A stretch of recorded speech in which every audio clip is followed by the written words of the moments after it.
Hi YouTube. Today I'm going to give you some financial things to consider if you are contemplating getting a divorce. Before I get started, I want to make a quick disclaimer that I'm not an accountant or a financial advisor.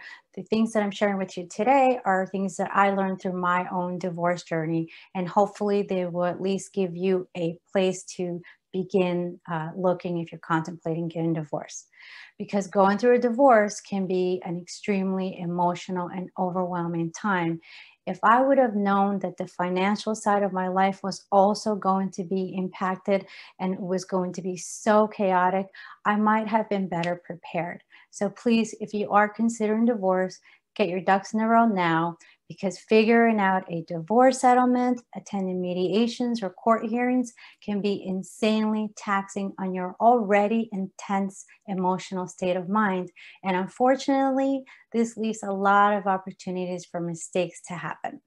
So before you proceed, you'll want to be aware of how your financial position will be impacted so that you're not left with another giant emotional and financial blow.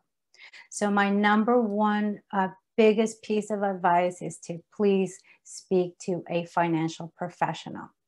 You're going to have to access all of your financials, all of your current financial situation. So gather all of your financial statements, credit cards, bank statements, 529 accounts, retirement accounts, everything plus the kitchen sink, and head to your financial advisor.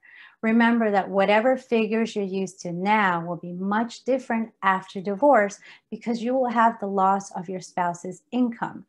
In addition, you will also have to figure in that you will now be paying for expenses that you are now sharing with your spouse, such as housing, utilities, etc.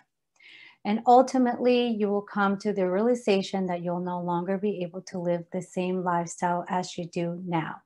So here are some things to really think about.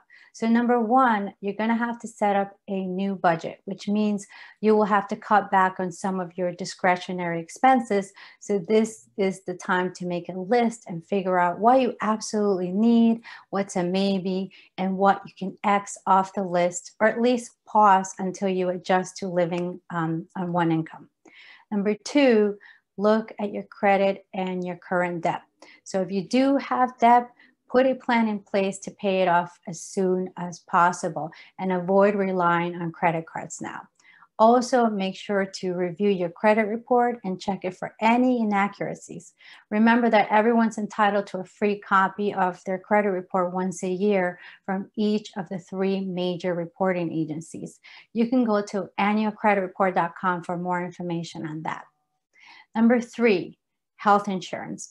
Make sure that you remain with adequate health insurance, especially if you have children. Unless your divorce settlement requires your spouse to provide you with health coverage, you will have to make this a big priority. You will have two options to pick from. One, you could obtain temporary health insurance coverage through COBRA, which lasts up to 36 months. Or two, you can purchase insurance coverage through your employer. Number four, reevaluate your financial goals.